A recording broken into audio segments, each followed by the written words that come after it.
അപ്പോൾ നമുക്കറിയാം നമുക്കിപ്പോൾ എനർജി ഒത്തിരി ആവശ്യമാണ്. നമുക്ക് ഇലക്ട്രിസിറ്റി ഇല്ലാതെ ജീവിക്കാൻ പറ്റില്ല. അതുപോലെ ഫുഡ് ഉണ്ടാക്കാനാണെങ്കിൽ നമുക്ക് ഒത്തിരി എനർജി ആവശ്യമാണ്. അപ്പോൾ നമുക്ക് എപ്പോഴും ബയോമാസ് അല്ലെങ്കിൽ നാച്ചുറൽ ആയിട്ടുള്ള ഗ്യാസ് അതിൽ എപ്പോഴും ഡിപ്പെൻഡ് ചെയ്യാൻ പറ്റില്ല. അപ്പോൾ നമുക്ക് ന്യൂക്ലിയർ പവർ പ്ലാന്റ് ഉപയോഗിച്ച് നമുക്ക് ഇലക്ട്രിസിറ്റി ജനറേറ്റ് ചെയ്യാം. അപ്പോൾ ഇവിടെ നമ്മൾ ബയോമാസ് അങ്ങനത്തെ ഒന്നല്ല ഉപയോഗിക്കുന്നത്. നമ്മളിവിടെ ന്യൂക്ലിയർ ഫ്യൂവൽസ് ഉപയോഗിച്ച് നമ്മൾ ഇലക്ട്രിസിറ്റി ജനറേറ്റ് ചെയ്യുകയാണ്. അപ്പോൾ അവിടെ CO2 അങ്ങനെയൊന്നും പ്രൊഡ്യൂസ് ചെയ്യാതെ യാതൊരു പൊല്യൂഷൻ ഉണ്ടാക്കാതെ നമ്മൾ ന്യൂക്ലിയർ ഫ്യൂവൽസ് ഉപയോഗിച്ച് നമ്മളിവിടെ ഇലക്ട്രിസിറ്റി പ്രൊഡ്യൂസ് ചെയ്യാണ്.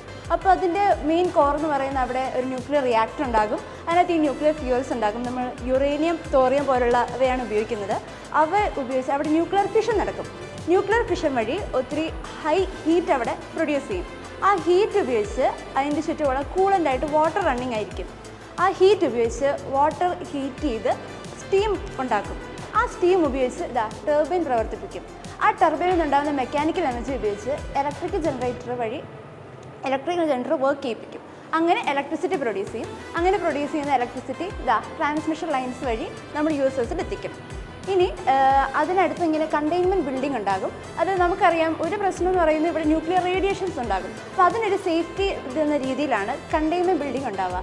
അതുപയോഗിച്ച് കുറേയൊക്കെ റേഡിയേഷൻസ് നമുക്ക് കുറച്ചുകൂടി സേഫ് ആക്കാൻ പറ്റും. റേഡിയേഷൻസ് അധികം പുറത്തോട്ട് വിടാതെ സേഫ് ആക്കാൻ പറ്റും. ഇനി ഇവിടെ നിന്ന് വരുന്ന സ്റ്റീമൊക്കെ കണ്ടൻസറിലോട്ടേക്ക് പോകും. ഈ കണ്ടൻസർ അതിനെ കൂൾ ചെയ്യിക്കും. ആ വാട്ടറിന് കൂളിംഗ് ടവറിൽ എത്തിച്ച ശേഷം അത് കുറച്ചുകൂടി കൂളാക്കും. ഓക്കെ, ആ വാട്ടർ നമ്മളിവിടെ കളക്ട് ചെയ്യും. അതങ്ങനെയാണ് ന്യൂക്ലിയർ റിയാക്ടർ വർക്ക് ചെയ്യുന്നത്.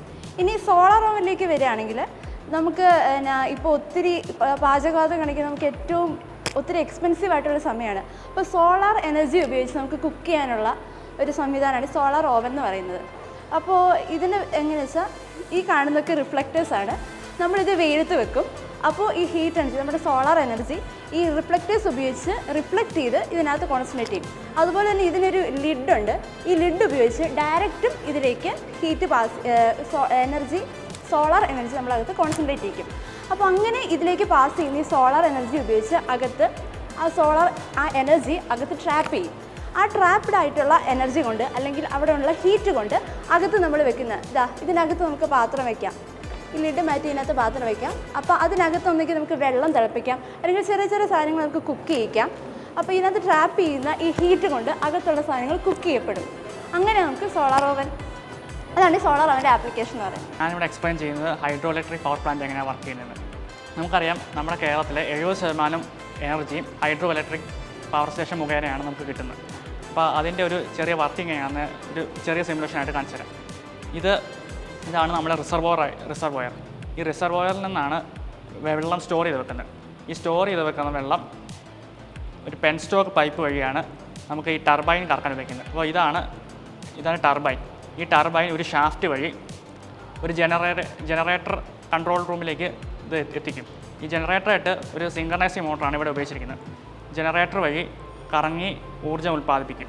ഇനി ആ ഊർജ്ജത്തെ ഒരു ട്രാൻസ്ഫോർമർ സെൻറ്ററിലേക്ക് മാറ്റും. അതായത് കിട്ടുന്ന ഊർജ്ജം വോൾട്ടേജ് കുറവായതിനാൽ അതിനെ ഹൈ വോൾട്ടേജിലേക്ക് മാറ്റണം. അതായത് 240 വോൾട്ടിലേക്ക് മാറ്റിയാലാണ് നമുക്ക് ഹൗസ് ഹോൾഡ് യൂസിനായിട്ട് ഉപയോഗിക്കാൻ പറ്റുന്നത്. അപ്പോൾ 240 വോൾട്ടിലേക്ക് മാറ്റി കഴിയുമ്പോൾ നമുക്കത് ഹൗസ് ഹോൾഡ് യൂസിനായിട്ട് മാറ്റിയത് തിരിച്ച് വീണ്ടും ഇതുപോലെ സ്ട്രീറ്റ് ലൈറ്റായിട്ടും നമുക്ക് വീട്ടിലേക്കുള്ള ഊർജ്ജമായിട്ടും കാണിക്കാം. ഇപ്പോൾ കാണിച്ചു തരാം എങ്ങനെയാണ്.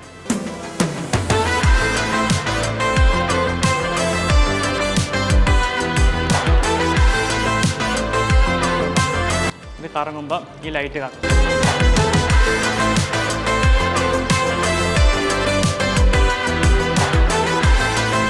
അതായത് ഇതിനകത്തുനിന്ന് ഈ വെള്ളം ഹൈ പൊട്ടൻഷ്യൽ എനർജിയിലാണ് ഇരിക്കുന്നത്.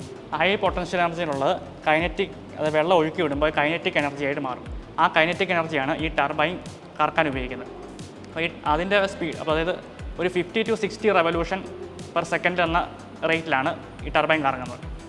അപ്പോൾ അങ്ങനെയാണ് ഈ hydro electric power station work ചെയ്യുന്നത്. ഇനി അടുത്ത് നമ്മുടെ സ്റ്റിൽ മോഡലിലേക്ക് കിടക്കാം. നമ്മുടെ സ്റ്റിൽ മോഡൽ എന്ന് പറയുന്നത് ആസിഡ് റെയിനാണ്. നമുക്കറിയാം, ഇപ്പോൾ നമ്മുടെ സാധാരണ മഴയ്ക്കകത്ത് ഒരു ചെറിയ കണ്ടൻറ്റ് നൈട്രിക് ആസിഡ് കാണും. പക്ഷേ ആസിഡ് റെയിൻ്റെ പ്രശ്നം എന്ന് വെച്ചാൽ നമ്മുടെ ഈ ഫാക്ടറിയിൽ നിന്ന് വരുന്ന സൾഫർ ഡയോക്സൈഡും നൈട്രജൻ ഡയോക്സൈഡും നൈട്രിക് ഓക്സൈഡൊക്കെ ഈ ക്ലൗഡ് അക്യുമുലേറ്റ് ചെയ്യും. അതായത് നോർമൽ റെയിനകത്ത് ഈ സീ വാട്ടറും മറ്റ് ഏരിയയിലുള്ള വെള്ളവും എല്ലാം ഇവാപ്പറേറ്റ് ചെയ്ത് കഴിഞ്ഞ് ക്ലൗഡിലേക്ക് പോകും. ആ ക്ലൗഡ് പിന്നെ വെള്ളം കൂടുതൽ അക്യുമുലേറ്റ് ചെയ്ത് കഴിയുമ്പോഴാണ് മഴയായിട്ട് പെയ്യുന്നത്. പക്ഷേ അതിൻ്റെ കൂടെ ഈ നൈട്രിക് ഓക്സൈഡും സൾഫർ ഡയോക്സൈഡും നൈട്രജൻ ഡയോക്സൈഡൊക്കെ ക്ലൗഡ് അബ്സോർവ് ചെയ്യുമ്പോൾ അത് ഇതിനകത്തുള്ള മോയ്സ്ചറും വാട്ടറുമായിട്ട് റിയാക്ട് ചെയ്യും. അങ്ങനെ റിയാക്ട് ചെയ്യുമ്പോൾ അതിനകത്ത് സൾഫ്യൂരിക് ആസിഡ് എക്സസ് ആയിട്ട് വരും. പിന്നെ നൈട്രിക് ആസിഡ് വളരെ കുറഞ്ഞ ഏതാനും പാർട്സ് പെർ മില്യൺ ഉള്ള നൈട്രിക് ആസിഡ് ഏതാനും മില്ലിഗ്രാമുകളൊക്കെ ഉള്ള റേറ്റിലായി മാറും. അങ്ങനെയുള്ള റെയിനാണ് ആസിഡ് റെയിൻ എന്ന് പറയുന്നത്. അപ്പോൾ ആസിഡ് റെയിൻ വീഴുമ്പോൾ അത് കൃഷിയെയും മറ്റ് ഒബ്ജക്റ്റുകളൊക്കെ നാശകരമായ രീതിയിൽ ബാധിക്കും. ഉദാഹരണത്തിന് താജ്മഹൽ നല്ല വൈറ്റ് കളറിലാണ് ഉള്ളത്, മാർബിൾ കൊണ്ട് ഉണ്ടാക്കിയത്. അപ്പോൾ താജ്മഹലിന് കുറച്ച് വർഷങ്ങളായിട്ട് കുറച്ച് കേടുപാടുകളുണ്ടെന്ന് റിപ്പോർട്ട് പറയുന്നുണ്ട്. അപ്പോൾ അതിൻ്റെ കാരണം അന്വേഷിച്ചപ്പോൾ കിട്ടിയത് അടുത്തും മറ്റ് പരിസരത്തുള്ള ഫാക്ടറിയിൽ നിന്ന് വരുന്ന ഈ നൈട്രജൻ ഡയോക്സൈഡ്, നൈട്രിക് ഓക്സൈഡ്, പിന്നെ അങ്ങനെ പല സൾഫർ വാതകങ്ങളെല്ലാം ചേർന്ന് അടിഞ്ഞുകൂടി ഈ ആസിഡ് റെയിൻ ഉണ്ടാകുന്നതാണ് അവിടുത്തെ പ്രധാന പ്രശ്നം. അപ്പോൾ അങ്ങനെയാണ്. അപ്പോൾ അതുവഴി ദോഷകരമായ രീതിയിൽ വരും. അപ്പോൾ ആസിഡ് റെയിന് കാരണമായ സൾഫർ ഡയോക്സൈഡും നൈട്രിക് ഓക്സൈഡും മറ്റ് സോഴ്സിൽ നിന്ന് വരും. അതപ്പോൾ ഈ കാറിൻ്റെ പുകയിൽ നിന്ന് വരും. അപ്പോൾ അത് കാറ്റലിറ്റിക് കൺവേർട്ടർ ഇല്ലെങ്കിൽ നൈട്രജൻ, അതായത് ടോക്സിക് ആയിട്ടുള്ള നൈട്രജൻ ഗ്യാസും സൾഫർ ഗ്യാസുകളും കാറിൻ്റെ പുക, അതായത് കാർബൺ ഡയോക്സൈഡിൻ്റെ കൂടെ വരും. അപ്പോൾ അങ്ങനെയാണ് ഈ കുഴപ്പത്തിന് കാരണം. Okay, understand? ക്ലിയർ ആണോ? Good morning every one. ഇപ്പം ഞങ്ങളുടെ സ്റ്റിൽ മോഡൽ ഗ്രീൻ ഹൗസ് ആണ്. നിങ്ങളെല്ലാവരും ഗ്രീൻ ഹൗസിനെ കുറിച്ചൊക്കെ പഠിച്ചിട്ടുണ്ടായിരിക്കും. ഇതിൻ്റെ മെയിൻ യൂസ് എന്ന് പറയുന്ന സൺലൈറ്റിൽ നിന്ന് വരുന്ന ഹീറ്റിനെ ഈ ഗ്രീൻ ഹൗസ് ഇതിനുള്ളിൽ തന്നെ നിർത്തും. അതായത് ഇപ്പം ട്രീയുടെയും അതിൻ്റെയൊക്കെ വളർച്ചയ്ക്ക് ആവശ്യമായ ഹീറ്റും സൺലൈറ്റൊക്കെ കിട്ടിയാലേ വരത്തുള്ളൂ. അപ്പോൾ ഈ ഗ്രീൻ ഹൗസ് ഈ സൺലൈറ്റിൽ നിന്ന് വരുന്ന ഹീറ്റിനെ ഈ ഗ്രീൻ ഹൗസിൽ തന്നെ പോളി ഹൗസിൽ പിടിച്ചു നിർത്തും. അതുവഴി ഇങ്ങനെ പ്ലാന്റ്സിൻ്റെ വളർച്ചയ്ക്ക് പ്ലാന്റ്സ് നന്നായിട്ട് വളരുകയും, പിന്നെ ഇത് കൂടുതലായിട്ട് ഈ അഗ്രികൾച്ചർ അങ്ങനെയുള്ള മേഖലകളിൽ ഇത് ഉപയോഗിക്കുന്നതാണ്. ഇപ്പം എൻ്റെ ഈ മോഡൽ എന്ന് പറയുന്ന ഒരു ട്രോപ്പിക്കൽ റീജിയനിലെ ഒരു ഗ്രീൻ ഹൗസാണ്. അതായത് പല ക്ലൈമറ്റ് അനുസരിച്ച് ഇത് മാറ്റിക്കൊണ്ട് വരും. ഇപ്പം ഇങ്ങനെ പോളാർ റീജിയനിലൊക്കെ ഗ്രീൻ ഹൗസ് എന്ന് പറയുന്നത് ഇവിടെ വാതിൽ കാണത്തില്ല. അതായത് സൺലൈറ്റിൽ നിന്ന് വരുന്ന ഹീറ്റ് അവിടെ തന്നെ നിർത്തും, വാതിലില്ലാതെ തന്നെ. മോഡൽ ഡിസ്റ്റിലേഷനാണ്. ഇപ്പം ഞാനിവിടെ ചെയ്യുന്ന വാട്ടറിൻ്റെ ഡിസ്റ്റിലേഷനാണ്. അതായത് ഇതുവഴി നമ്മൾ ഇവിടെയുള്ള വാട്ടർ നമ്മൾ ചൂടാക്കുമ്പം ആവിയായിട്ട് ഈ ഒരു ട്യൂബ് വഴി വന്ന് നമ്മൾ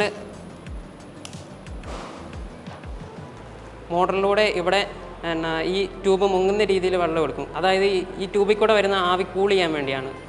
അങ്ങനെ കൂൾ ചെയ്ത് വരുന്ന ആവി ഇവിടെ വന്ന് വാട്ടർ മോളിക്യൂളാവും, ഇവിടെ വെള്ളമായിട്ട് വരും ആവി. അതായത് ഇവിടുന്ന് ആവി വന്ന് ഈ വെള്ളത്തിൽ കൂടെ വന്ന് ഇവിടുന്ന് കൂളായിട്ട് ഇവിടെ വന്ന് അതൊരു വെള്ളമായിട്ട് ഇരിക്കും. അതായത് ഈ ഡിസ്റ്റിലേഷൻ എന്ന് പറയുന്നത് മെയിനായിട്ട് ഉപയോഗിക്കുന്നത് നമ്മൾ ഈ വാട്ടറിലുള്ള ഇമ്പ്യൂരിറ്റിയും അങ്ങനെയെല്ലാം കളയാനായിട്ടാണ്. പിന്നെ പ്യൂരിഫിക്കേഷൻ തന്നെ ഇത് പറയാൻ പറ്റത്തില്ല. കാരണം ഈ ഡിസ്റ്റിലേഷൻ എന്ന് പറയുമ്പം വാട്ടറിലുള്ള ഹെൽത്തി ആയിട്ടുള്ളതും അല്ലാത്തതും എല്ലാം തന്നെ ഈ ഡിസ്റ്റിൽ വാട്ടർ പ്യൂരിഫൈ ചെയ്ത് കളയും. അതുകൊണ്ട് തന്നെ ഇത് കൂടുതലായിട്ടും ഈ ലാബിലും ലബോറട്ടറിയിലും പിന്നെ ചില മെഡിക്കൽ യൂസിനും പിന്നെ ഇങ്ങനെ ഡ്രിങ്കിങ് പർപ്പസിനും ഉപയോഗിക്കുന്നുണ്ട്. പക്ഷെ അങ്ങനെ ആരും ഈ ഡിസ്റ്റിലേഷൻ ചെയ്യുന്ന വഴി ഇത് തന്നെ കാൽസ്യം, മഗ്നീഷ്യം അങ്ങനെ പോലുള്ള ബോഡിക്ക് വേണ്ടതെല്ലാം തന്നെ അത് പ്യൂരിഫൈ ചെയ്ത് കളയും. അതുകൊണ്ട് അങ്ങനെ ഡ്രിങ്കിങ് വാട്ടറായിട്ട് ഇതധികം ആരും ഉപയോഗിക്കാറില്ല. വാട്ടറൊക്കെ ഇപ്പോൾ പൊല്യൂഷൻ ഒരു മെയിൻ പ്രോബ്ലം അല്ലേ? നമുക്കറിയാം എല്ലായിടത്തും ഇപ്പോൾ air pollution, soil pollution, water പൊല്യൂഷനാണ് മെയിൻ ആയിട്ടുള്ളൊരു പ്രശ്നം വരുന്നത്. നമുക്ക് വാട്ടർ ഡ്രിങ്കിങ്ങിനും മറ്റാവശ്യങ്ങളും ഒത്തിരി ആവശ്യം വരുന്നതാണ് വാട്ടർ എന്ന് പറയുന്നത്. ഫാക്ടറികളിൽ നിന്ന് ഇപ്പോൾ വാട്ടർ എല്ലാം നമുക്ക് ഡ്രിങ്കിങ് വാട്ടർ വളരെ കുറവാണ്. എന്നാൽ ഭൂമിയിൽ ഡ്രിങ്കിങ് വാട്ടറിൻ്റെ അളവ് ഭയങ്കരമായിട്ട് കുറവാണ്. അതും പോലെ നമ്മളിപ്പോൾ യൂസ് ചെയ്യുന്ന ഫാക്ടറികളിൽ പിന്നെ വീട്ടിൽ ഒക്കെ ഹൗസ് ഹോളെല്ലാം വാട്ടർ ഇപ്പോൾ പൊല്യൂട്ട് ആയിക്കൊണ്ടാണ് ഇരിക്കുന്നത്. അത് നമ്മൾ ഈ പൊല്യൂട്ട് ആയിട്ടുള്ള വാട്ടറിനെ നമ്മൾ പ്യൂരിഫൈ ചെയ്യുന്നതാണ് വാട്ടർ പ്യൂരിഫിക്കേഷൻ എന്ന് പറയുന്നത്. അതിന് ഫസ്റ്റ് നമ്മൾ ഇവിടുന്ന് പൊല്യൂട്ട് ആയിട്ടുള്ള വാട്ടർ നമ്മളിവിടുന്ന് ഒഴിച്ചു കൊടുക്കുന്നു. പിന്നെ ഇതിൻ്റെ സ്റ്റെപ്പ് എന്ന് പറഞ്ഞാൽ സ്റ്റോണ്, ചാർക്കോള്, സോയിൽ അല്ലെ സാൻഡ്, പിന്നെ കോട്ടൺ, പിന്നെ പ്യൂരിഫൈ ചെയ്ത വാട്ടർ കളക്ട് ചെയ്യാനൊരു ഒരു കണ്ടെയ്നറും കൂടെ. നമ്മളിവിടുന്ന് പൊല്യൂട്ട് ആയിട്ടുള്ള വാട്ടർ ഒഴിച്ചു കൊടുക്കുന്നു. സ്റ്റോണ് സ്മോൾ പാർട്ടിക്കിൾസിനെയൊക്കെ റിമൂവ് ചെയ്യുന്നുണ്ട്. അത് കഴിഞ്ഞ് അവിടുന്ന് പോയി ഇവിടെ വരുമ്പോഴേക്കും ചാർക്കോളിൻ്റെ അടുത്ത് വരുമ്പോൾ സ്മെല്ല്, കളറ് അതെല്ലാം മാറ്റും. അത് കഴിഞ്ഞ് സോയിലല്ല സാൻഡ് വരുമ്പോൾ ലാർജ് പാർട്ടിക്കിൾസ് ഒക്കെ ഉണ്ടല്ലോ അതെല്ലാം റിമൂവ് ചെയ്ത് കളയും. പിന്നെ കോട്ടൺ വരുമ്പോൾ ഡസ്റ്റ്, ബാക്ടീരിയ അങ്ങനെയുള്ളതെല്ലാം റിമൂവ് ചെയ്ത് ലാസ്റ്റ് പ്യൂരിഫൈ ആയിട്ടുള്ള വാട്ടർ കിട്ടും. ഈ പ്യൂരിഫൈ ആയിട്ടുള്ള വാട്ടർ നമ്മൾ അതിൻ്റെ ആപ്ലിക്കേഷൻ എന്ന് പറയുമ്പോൾ സ്വിമ്മിംഗ് പൂളിലൊക്കെ നമുക്ക് വേണേൽ യൂസ് ചെയ്യാം. പിന്നെ ഈ പ്യൂരിഫൈ ചെയ്ത വാട്ടർ വേണേൽ ബോയിൽ ചെയ്ത് ഡ്രിങ്കിങ്ങിന് വേണേൽ ചെയ്യാം, കുടിക്കുകയൊക്കെ ചെയ്യാം. അങ്ങനെ ആ വാട്ടർ നമുക്ക് ശുദ്ധീകരിച്ചെടുക്കാൻ പറ്റും. അപ്പോൾ പൊല്യൂട്ട് ആയിട്ടുള്ള വാട്ടറിനെ നമ്മൾ പ്യൂരിഫൈ ചെയ്യുന്ന മെത്തേഡാണ് വാട്ടർ പ്യൂരിഫിക്കേഷൻ എന്ന് പറയുന്നത്. ഇതൊരു ജസ്റ്റ് ഒരു മോഡലാണ്.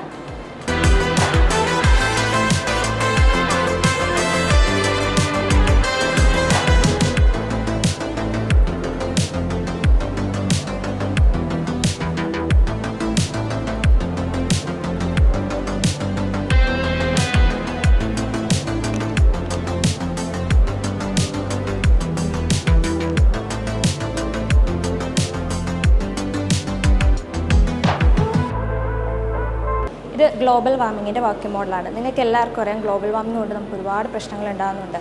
അതായത് ഫാക്ടറീസിൻ്റെ യൂസ്, പിന്നെ നമ്മുടെ ഹ്യൂമൻ ആക്ടിവിറ്റീസ്, അങ്ങനെ എല്ലാം കൊണ്ട് നമ്മുടെ പ്രകൃതിക്ക് ഒരുപാട് പ്രശ്നങ്ങൾ ഉണ്ടാകുന്നുണ്ട്. അതായത് നമ്മുടെ റിവറൊക്കെ പൊല്യൂട്ടഡ് ആവുന്നു, പിന്നെ തന്നെ നമുക്ക് വാട്ടറിൻ്റെ ഇത് കുറഞ്ഞു കിട്ടുന്നു, അങ്ങനെ ഒരുപാട് പ്രശ്നങ്ങൾ ഉണ്ടാകുന്നുണ്ട്. അപ്പം അതിന് സേവ് ചെയ്യാൻ വേണ്ടിയിട്ട്, അതായത് ഗ്ലോബൽ വാർമിംഗ് കുറയ്ക്കാൻ വേണ്ടിയിട്ട് എന്നൊരു ലക്ഷ്യത്തോടെയാണ് ഞാൻ ഈ മോഡൽ ചെയ്തത്. അതായത് നിങ്ങൾക്ക് നോക്കുമ്പോൾ മനസ്സിലാവും ഗ്ലോബൽ വാർമിംഗ് കുറവുള്ളിടത്ത്, അതായത് ഫാക്ടറീസിൻ്റെയും അല്ലാതെ ഹ്യൂമൻ ആക്ടിവിറ്റീസ് കുറവുള്ളിടത്ത് എപ്പോഴും പ്രകൃതി അതിൻ്റേതായ ബ്യൂട്ടിയിലായിരിക്കും നിൽക്കുന്നത്. ഇങ്ങോട്ടേക്ക് വരുമ്പോൾ അതിൻ്റെ ബ്യൂട്ടി നഷ്ടപ്പെട്ട് മൊത്തത്തിൽ നമുക്ക് തന്നെ ഉപയോഗിക്കാൻ പറ്റാത്തൊരവസ്ഥയിലേക്ക് ഭൂമി മാറും. അത്രേ ഉള്ളൂ ഈ സ്റ്റീൽ മോഡൽ. പിന്നെ ഇത് atomic structure of ethane and methane. ഈഥെയ്നും മീഥെയ്നും ഹൈഡ്രോ കാർബൺസ് ആണ്. കാർബൺ, ഈഥെയ്നിൽ 2 കാർബൺ വരുന്നുണ്ട്, അതിൽ 6 ഹൈഡ്രജനും ഉണ്ട്. മീഥെയ്നിൽ 1 കാർബണും 4 ഹൈഡ്രജനും വരുന്നുണ്ട്. പിന്നെ ഇതാണ് working model of carbon purification for industry.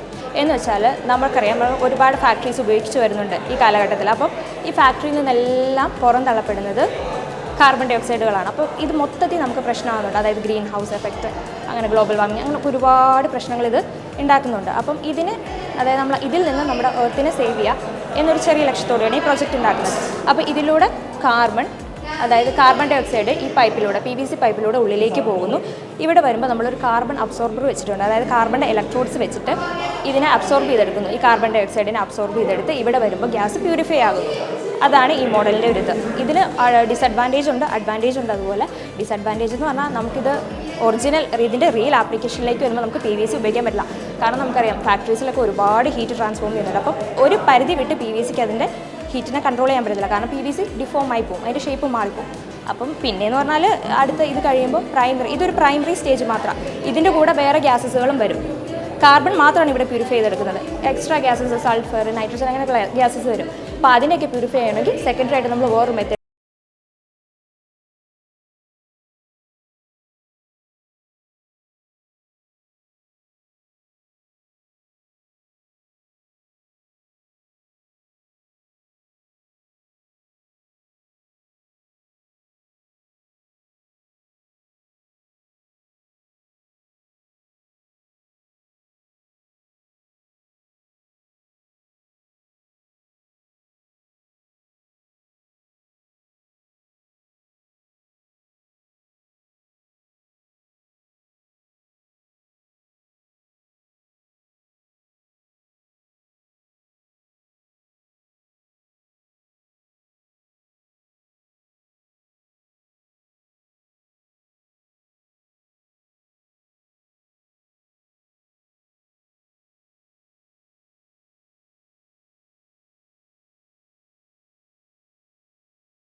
ഇന്നിവിടെ ചെയ്യാൻ പോകുന്ന എക്സ്പെരിമെൻ്റ് പേരാണ് കെമിക്കൽ കട്ട്. ഇതിന് നമ്മൾ ബ്ലഡ് സ്പ്ലാഷ് എന്നാണ് വിളിക്കുന്നത്. എന്തുകൊണ്ടാണ് ഈ എക്സ്പെരിമെൻറ്റിനെ ബ്ലഡ് സ്പ്ലാഷ് എന്ന് വിളിക്കുന്നത് എക്സ്പെരിമെൻറ്റ് ചെയ്ത് കഴിഞ്ഞിട്ട് നമുക്ക് മനസ്സിലാവും. അതിനാദ്യമായിട്ട് നമ്മൾ ചെയ്യാൻ പോകുന്നത് ഇതാണ് നമ്മൾ ചെയ്യാൻ പോകുന്ന എക്സ്പെരിമെൻറ്റ്.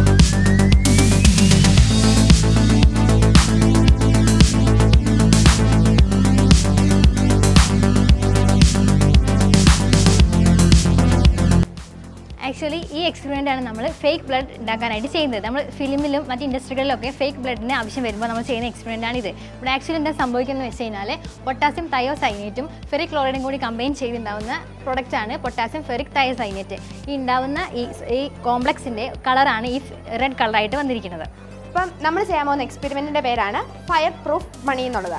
അപ്പോൾ ഇതിൻ്റെ താഴെ നമ്മൾ ചെയ്യുന്നത് നമ്മുടെ ഈ ലിക്വിഡിൻ്റെ അകത്ത് നമ്മുടെ ഈ നോട്ട് നമ്മൾ നല്ലപോലെ ഡിപ്പ് ചെയ്യാണ്. അപ്പം നമ്മുടെ നോട്ട് നല്ലപോലെ വെറ്റായിട്ടുണ്ട്. ഇതിന് ശേഷം നമ്മൾ ഈ നോട്ടിനെ ബേൺ ചെയ്യുകയാണെങ്കിൽ നമുക്ക് ഫയർ കാണാൻ പറ്റും.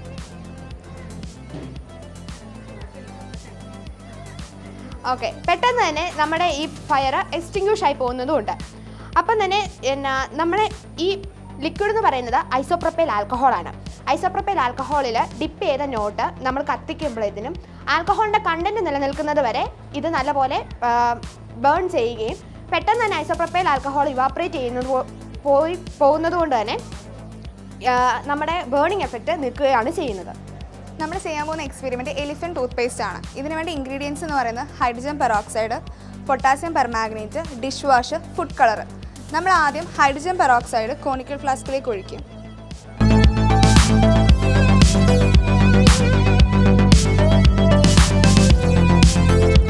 ഡിഷ് വാഷ് ആഡ് ചെയ്യും.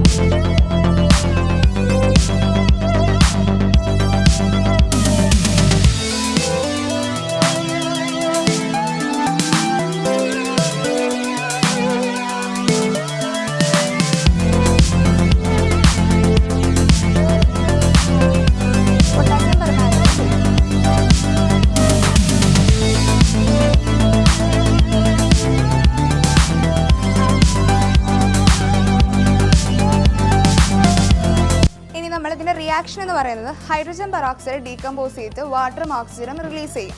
നമ്മൾ പൊട്ടാസ്യം പെർമാഗ്നേറ്റ് ഇവിടെ ഒരു കാറ്റലിസ്റ്റ് ആയിട്ടാണ് ആക്ട് ചെയ്യുന്നത്. പൊട്ടാസ്യം പെർമാഗ്നേറ്റ് ഈ ഹൈഡ്രജൻ പെറോക്സൈഡ് ഡീകമ്പോസ് ചെയ്തതിൻ്റെ റേറ്റ് കൂട്ടും. അപ്പോൾ ഓക്സിജൻ ഗ്യാസ് ലിബറേറ്റ് ചെയ്യും. ഈ ഓക്സിജൻ ഗ്യാസ് ലിബറേറ്റ് ചെയ്യുന്നത് വിസിബിൾ അല്ലാത്തത് കൊണ്ട് നമ്മൾ സോപ്പ് ആഡ് ചെയ്യും. അപ്പോൾ ഈ ഓക്സിജൻ ഗ്യാസ് സോപ്പിൻ്റെ ബബിൾസിലേക്ക് ട്രാപ്പ് ചെയ്തപ്പെട്ടിട്ട് ഫോമായിട്ട് റിലീസ് ആവുന്നത് നമ്മൾ ഈ ഫോം കാണുന്നത്. പണയം വെച്ച സ്വർണം തിരിച്ചെടുക്കാനാകാതെ നിങ്ങൾ വിഷമിക്കുന്നുവോ? ഉടൻ വിളിക്കൂ Alappad gold, near Reliance Trends, KK road, Mundakkayam. Blockbuster offer. 5 കാറുകൾ, 100 ബൈക്കുകൾ, 100 പേർക്ക് ഇന്റർനാഷണൽ ട്രിപ്പ്, 100 പേർക്ക് റിസോർട്ട് വെക്കേഷൻ. ഓരോ ദിവസവും 1 ലക്ഷം വീതം ക്യാഷ് പ്രൈസും കൂടാതെ 15 കോടിയുടെ ഉറപ്പായ ഡിസ്കൗണ്ടുകളും സമ്മാനങ്ങളും. മൈ ജിയോണം മാസോണം season 2. Emerge eye and ENT hospital, private bus സ്റ്റാൻഡിന് സമീപം, Erattupetta. Rani rice and flavours. രുചിച്ചു തന്നെ അറിയണം ഈ പാരമ്പര്യത്തിന്റെ മേന്മ. ലിതൻസ്, അണമുറിയാത്ത ജലപ്രവാഹം, pumps and motors, float switches, capacitors and valves. ലിതൻസ്.